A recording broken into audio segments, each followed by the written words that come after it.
Welcome बच्चों। आज हम लोग जेई मेंस के फिज़िक्स का एक क्वेश्चन देखने वाले हैं और इसको मैं शॉर्ट्स में नहीं बना रहा हूँ ताकि मैं आपको इसकी फ़िज़िक्स बता सकूँ।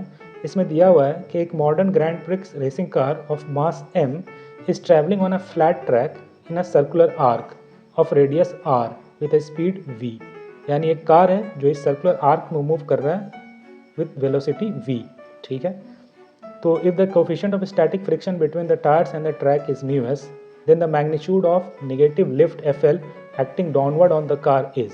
ठीक है, आपको पता होगा कि जब कार सर्कुलर ट्रैक में मूव करता है तो इसकी मोशन क्या होती है, एक्सेलरेटेड होती है और इसका एक्सेलरेशन टुवार्ड द सेंटर होता है। ठीक है, तो उस एक्सेलरेशन को क्रिएट करने के लिए एक सेंट्रीपिटल फोर्स टुवार्ड सेंटर लगना चाहिए और उसकी वैल्यू होती है mv²/r। ठीक है, और ये सेंट्रीपिटल फोर्स कौन प्रोवाइड करेगा, यहाँ पे फ्रिक्शन प्रोवाइड करेगा। तो अगर फ्रिक्शन फोर्स सफिशिएंट नहीं है तो ये कार क्या होगा, बाहर की ओर स्किड करेगा। तो फ्रिक्शन फोर्स सफिशिएंट होना ज़रूरी है इस कार को इस सर्कुलर ट्रैक पे टर्न लेने के लिए। तो फ्रिक्शन फोर्स की वैल्यू क्या होती है, μs × n, और ये सफिशिएंट होना चाहिए, यानी इसकी वैल्यू इसके बराबर तो होनी चाहिए, mv²/r। अब देखिए, इसको इक्वल होने के लिए नॉर्मल रिएक्शन आपको कितना होना पड़ेगा, n =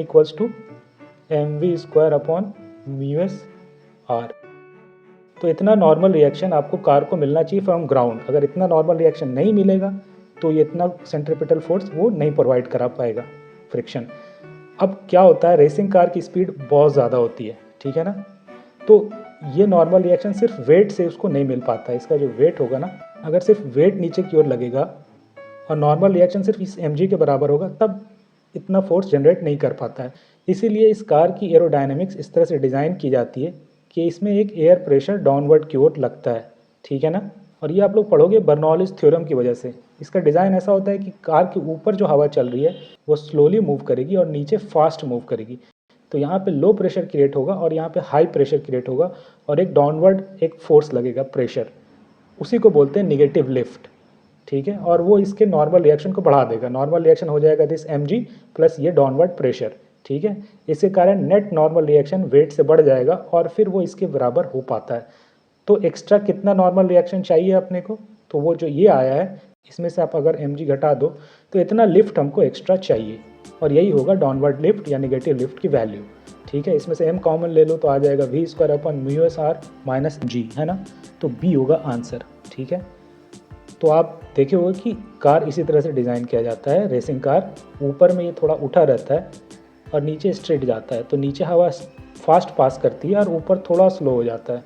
ठीक है, इस कारण से एक प्रेशर डाउनवर्ड लगता है और इस फेनोमेनन को एक्सप्लेन किससे किया जाता है, बर्नौलीज प्रिंसिपल से। ठीक है, एरोप्लेन में भी यही फोर्स लगता है जो उसको अपवर्ड लिफ्ट देता है। वहाँ पे जो एयर फॉयल या उसका जो विंग होता है उसकी डिज़ाइन इस तरह से होती है, उसमें हवा ऊपर फास्ट मूव करता है, नीचे स्लो मूव करता है और इसलिए एक अपवर्ड फोर्स लगता है। ठीक है, तो ये डाउनवर्ड प्रेशर क्या करता है, नॉर्मल रिएक्शन को बढ़ा देता है और इस बढ़े हुए नॉर्मल रिएक्शन की मदद से फ्रिक्शन फोर्स जो है वो सेंट्रीपिटल फोर्स प्रोवाइड कर पाता है और बॉडी कार जो है वो स्लिप नहीं करती है। लेकिन इस कारण से टायर पे जो है ना वो प्रेशर बढ़ जाता है और तो ड्रैग फोर्स भी बढ़ जाता है, तो इंजन को फिर ज़्यादा काम करना पड़ता है। लेकिन ठीक है, आजकल के इंजन इतने स्ट्रॉन्ग आ गए हैं कि ज़्यादा इम्पॉर्टेंट ये है कि सेफली जो है हाई स्पीड में कार जो है वो टर्न ले सके, नहीं तो स्किड कर जाएगा तो फिर एक्सीडेंट हो जाएगी रेसिंग कार में। इसलिए उसका डिज़ाइन ऐसा होता है और एक निगेटिव लिफ्ट क्रिएट होता है। आई होप कि आपको ये पूरा फिजिक्स समझ में आया होगा। आप आगे इसको पढ़ोगे भी फ्लूइड डायनेमिक्स में। आज के लिए इतना ही, थैंक यू।